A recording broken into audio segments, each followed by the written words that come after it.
Geopolitics and Empire is joined by Dr. Francis Boyle, who is international law professor at the University of Illinois. We'll be discussing the Wuhan coronavirus and biological warfare.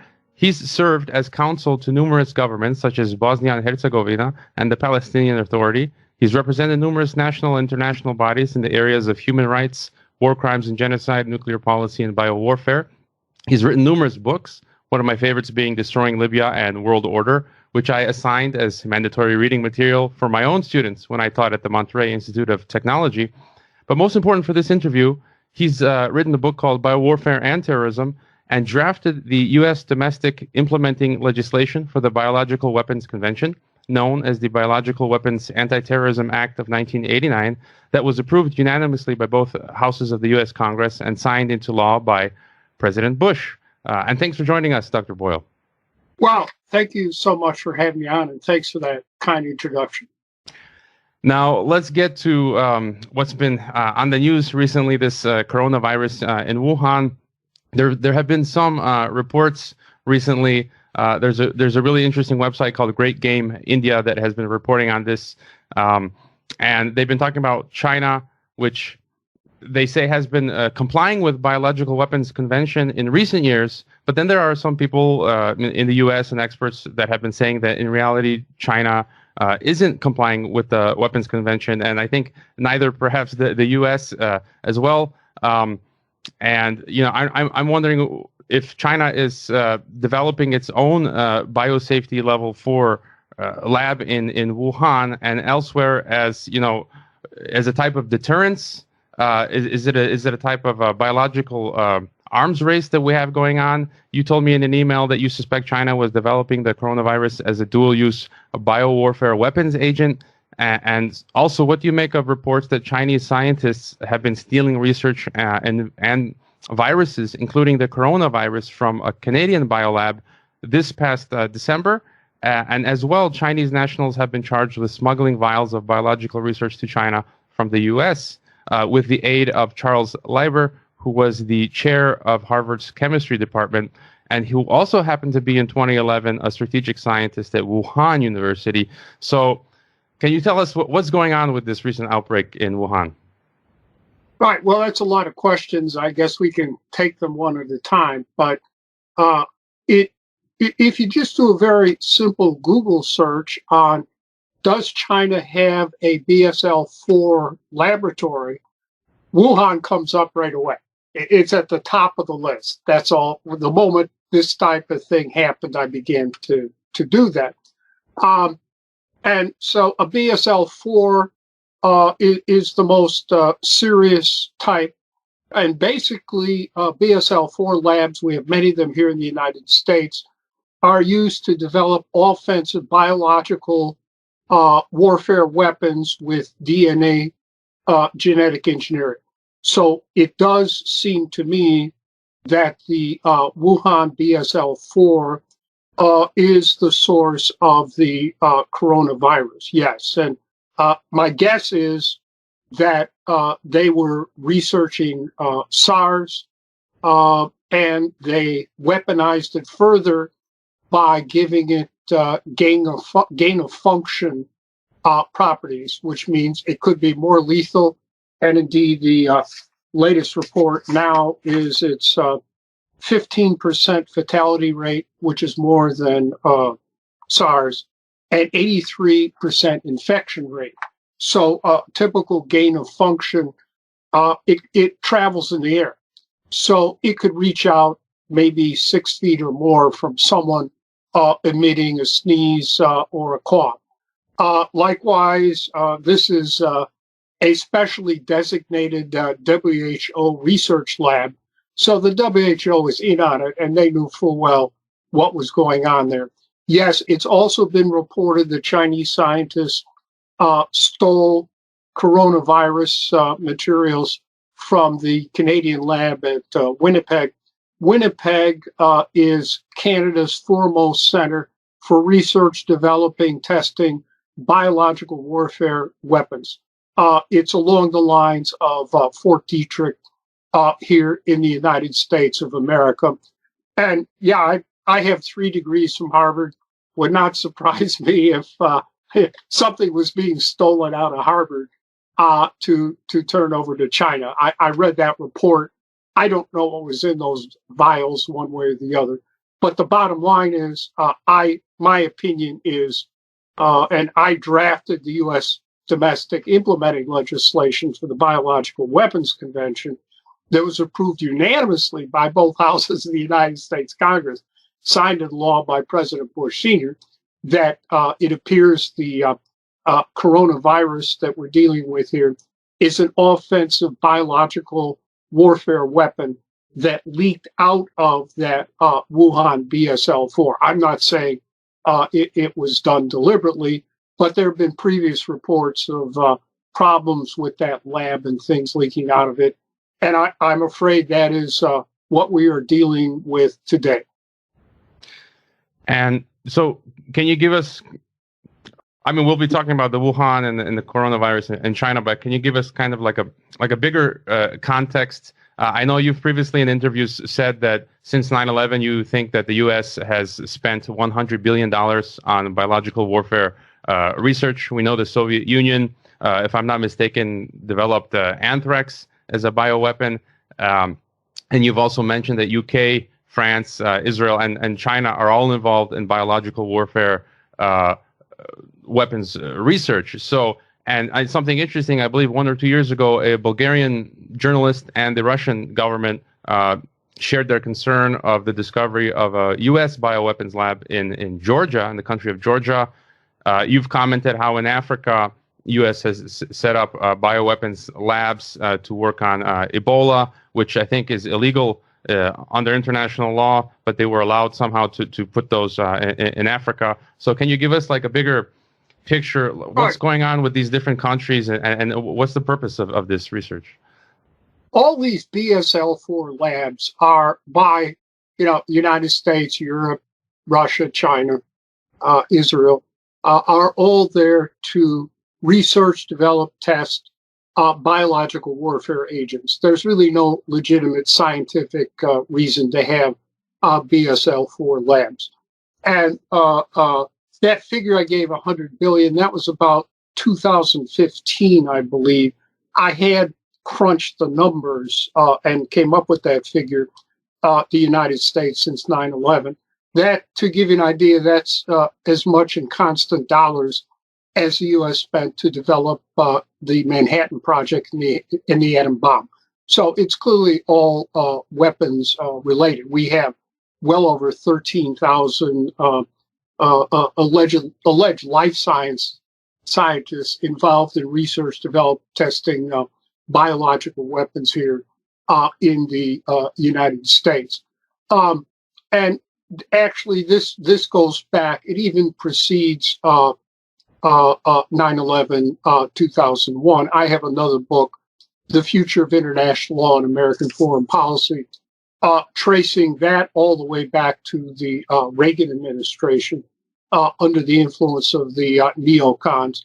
And they got very heavily involved in research, development, testing of biological weapons with DNA genetic engineering.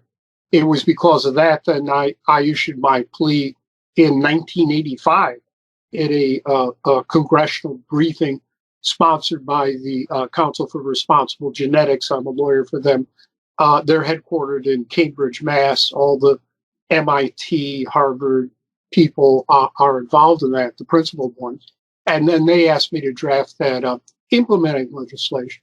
So the implementing legislation that I drafted was originally designed to stop this type of work, death science work, I call it, by the United States government. And then after 9/11, 2001, it just completely accelerated. My current figure, that last figure, 100 billion, I haven't had a chance to recrunch the numbers because I just started classes, but you have to add in about another 5 billion per year. So basically, this is an offensive biological weapons race by the United States government. And it's been and with its assistance in Canada and Britain. And so other states of the world have responded accordingly. including Russia and China. They were going to set up a whole series of BSL-4 facilities as well, and Wuhan was the first, and it backfired on them. So, I mean, would you basically consider what happened in Wuhan just boil it down to ineptitude or incompetence on the Chinese part? Well, it's criminality. It does appear they stole something there from Winnipeg. This activity that they engaged in clearly violates the Biological Weapons Convention. Research development biological weapons these days is an international crime. I mean, the use of it would be. And that was criminal. I'm not saying they, deliberately inflicted this on their own people, but it leaked out of there. And all these BSL-4 facilities leak. I mean, everyone knows that who studies this. So this was a catastrophe waiting to happen, and unfortunately, it happened. And the Chinese government under Xi and his comrades there have been covering this up from the get-go. The first reported case was December 1. So they've been sitting on this until they couldn't anymore. And everything they're telling you is a lie. It's propaganda. The WHO still refuses to declare a global health emergency. Its head, Tedros, was over there shaking hands with Xi and smiling and yucking it up. The WHO is in on it. They've approved many of these BSL-4 labs. They know exactly what's going on. And that is a WHO research-approved laboratory. So they know what's going on, too. So you can't really believe anything the WHO is telling you about this. Either they're up to their eyeballs in it, in my opinion. I'd probably agree with you that this outbreak in Wuhan was, an accidental leak from the laboratory, but it's just your thoughts. I mean, it's happening at quite an opportune time because, namely, we're smack in the middle of a U.S.-China new Cold War, which is currently characterized by economic warfare, such as the trade war, among other forms of hybrid and technological warfare. And it seems the Wuhan outbreak will likely hit the Chinese economy hard. The Chinese are flat out dismissing any idea that the U.S. Is involved. And like I said, it's probably, they made mistakes in the Wuhan lab. But I mean, what are your thoughts if of any seemingly, this would benefit the U.S.? When the outbreak occurred, of course, I considered that alternative too. You always have, when you have an outbreak, you're never quite sure who or what is behind it. It certainly isn't bats. I mean, that's ridiculous. They made the same argument on Ebola in West Africa. I demolished that online. You can check it out. So I kept competing theories about this. But right now, when you originally contacted me, I said I wasn't prepared to comment because I was weighing the evidence. I'm a law professor and a lawyer. I try to do the best I can to weigh the evidence. But right now, that Wuhan BSL-4, in my opinion, is the most likely source. Apply Occam's razor, the simplest explanation. I'm not ruling out, some type of sabotage, but right now, I believe that is the source here. And you mentioned the WHO, and I'd like to just get your thoughts on the WHO and the big pharma. There's also some analysts who are downplaying this news media hype of the coronavirus. I mean, you've just said that it seems to be lethal, but if we go back a decade to the 2009 swine flu, which I believe didn't have too many casualties, but I think profited greatly the pharmaceutical companies. And if I recall that back in 2009, many countries purchased great stocks of the vaccines, and they ended up not using, anywhere from 50 to 80% of the vaccines that they purchased. You've previously stated that in an interview that the World Health Organization is a front for big pharma, if I'm not mistaken. Robert F. Kennedy Jr. Also agrees, and he says 50% of WHO funding comes from pharmaceutical companies, and that the CDC itself is also severely compromised. So, what are your thoughts on the WHO, the CDC? Yeah, can't trust anything the WHO says because they're all bought and paid for by big pharma, and they work in cahoots with the CDC, which is the United States government. They work in cahoots with Fort Detrick, so you can't trust anything. However, the swine flu, and yes, I agree, pharma made a lot of money, but that swine flu, which I looked at, it did seem to me to be a genetically modified biological warfare weapon. It was a chimera of 3 different types of genetic strains that someone put it together in a cocktail. Fortunately, it was not as lethal as all of us feared. So fine. But as I said, this figure I just gave to you was Saturday from Lancet, which is a medical publication, saying it's a 15% fatality rate and an 83% infection rate. So it's quite serious. I think far more serious than swine flu. As for big pharma, sure, they're all trying to profit off this today as we speak. There was a big article yesterday in the Wall Street Journal, all big pharma trying to, peddle whatever they can over there in China, even if it's worthless and won't help. We do know that if you read the mainstream news media, they say there isn't a vaccine. Well, there is. It's the by the Pirbright Institute in Britain. That's tied into their biological warfare program over there. They were behind the hoof and mouth disease outbreak over there that wiped out their cattle herd, and it leaked out of there. So it's clear they're working on a hoof and mouth biological warfare weapon. But the vaccine is there. I have the patent for it here. I haven't had a chance to read the patent. It's about 25 pages long, and my classes just resumed. So eventually I get some free time, I'll read the patent. But you can't patent a vaccine with the United States Patent Office, unless the science is there. So there is a vaccine. Everyone's lying about that. No one's pointing this out. There's a vaccine, but instead, Big Pharma wants to make money, and the researchers say, well, it'll take 3 months, and we're racing forward. Everyone's going to make a buck off of this, that's for sure. But there is a vaccine. What they're telling, I have the patent here. I have not. It's been patented by the United States government. So obviously, I don't know exactly how workable it is, but it's a vaccine. I don't know why is it out there now. Why isn't someone saying there is a vaccine? Perhaps political leaders have already been vaccinated, for all I know. I really don't know, but there is a vaccine. Pirbright is well known there in Britain, and it's tied into Fort Detrick, and CDC is tied into Fort Detrick too. So they all know there's a patented vaccine.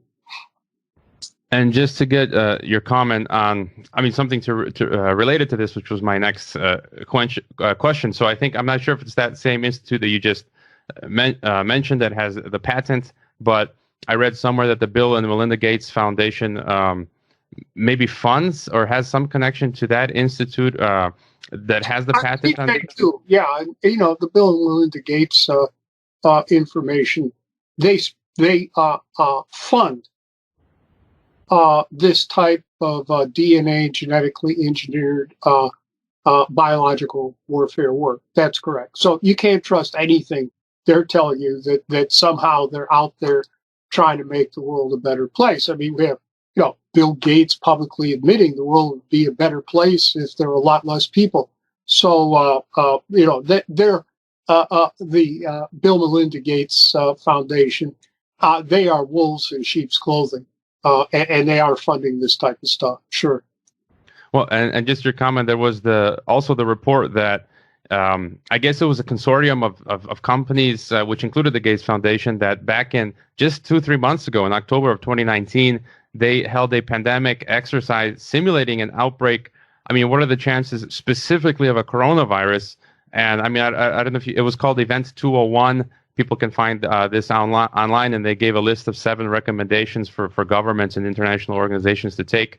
I also find that kind of interesting how they had this simulation. That's correct. It's raises that question. the origins of what happened here.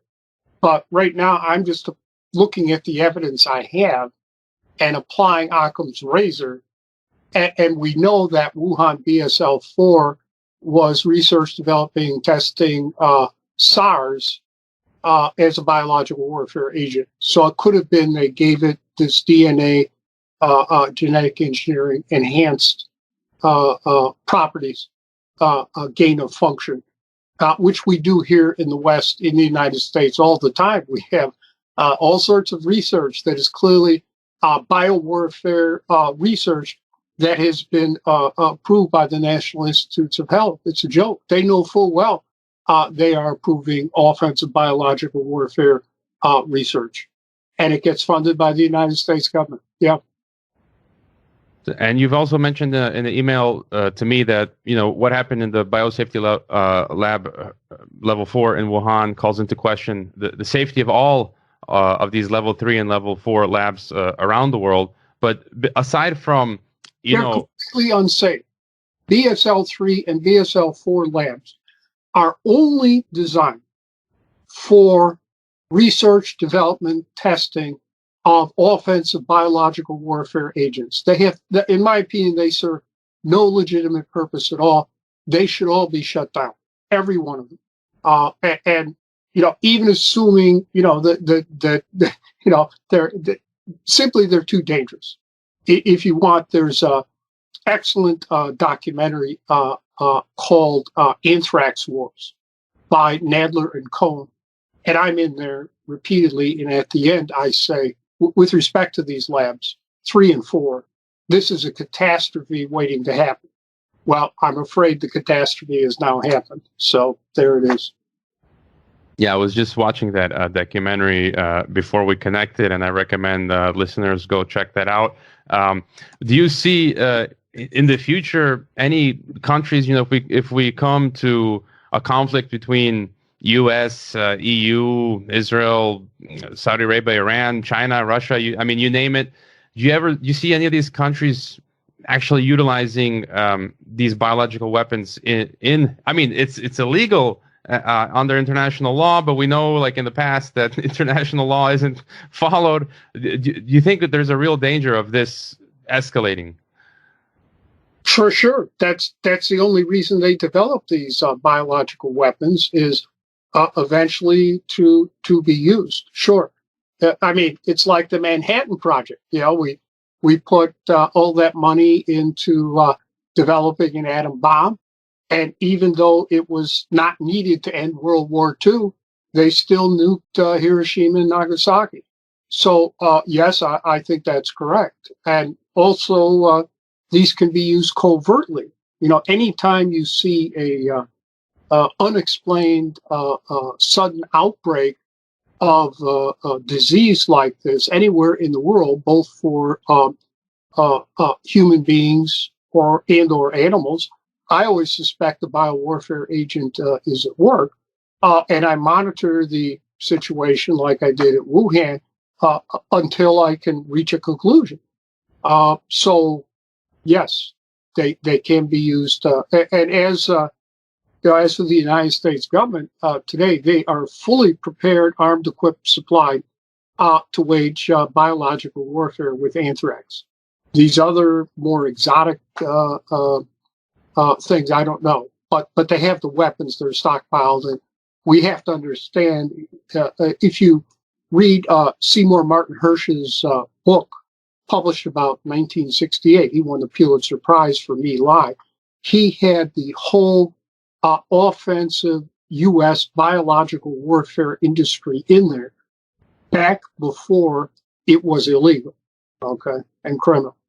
And basically, after 9/11, 2001, that entire industry, offensive biological warfare industry, has been reconstituted here in the United States with all these BSL-4, BSL-3 labs, well over 13,000 alleged scientists, sort of like Dr. Mengele, working on these things.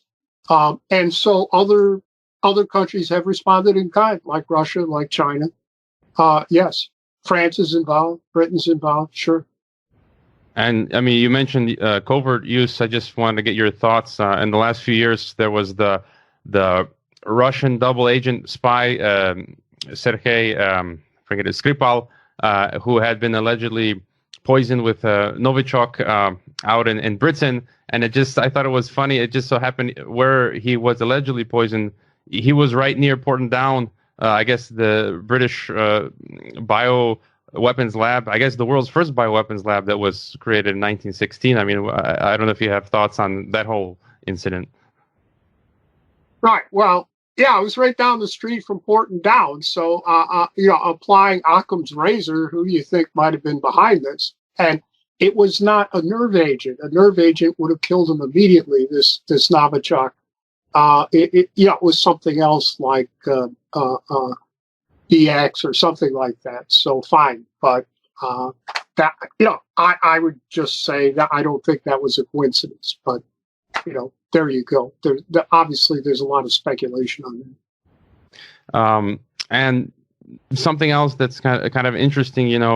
You've written in Biowarfare and Terrorism, your book, and there's also Graham McQueen, I think your colleague, who wrote The Anthrax Deception, the Case for Domestic Conspiracy. I agree with everything he said in there. That's correct. And I'm wondering also if this new war for biotechnological dominance, whatever you want to call it, if it can also be used kind of as a pretext for the centralization of political power and the initiation of wars, like I guess it did in the 2003 Iraq War. I mean, is this another danger that we get these events like now this coronavirus, and then governments will call for centralization of greater power and taking away some of our civil liberties? Sure. If you look at the October 2001 anthrax attacks here in the United States, that was clearly by elements of the United States government that was behind that. That was super weapons grade anthrax with a trillion spores per gram, and it floated in the air. So only a very sophisticated biological weapons lab like Fort Detrick could produce that. And they used that anthrax attack, including on Congress, to ram through the USA Patriot Act, which basically turned the United States into a police state, which is what we have now. So, yeah, and you have to understand the Pentagon, Fort Detrick, maybe Dugway Proving Ground still has a stockpile of that super weapons grade anthrax that we saw in October 2001 that they can use the next time they want to do something like that to further develop the American police state. Right. Is there anything else you feel important to mention regarding this Wuhan coronavirus outbreak or biological warfare, or any other thoughts you'd like to leave us with? Well, you just can't believe anything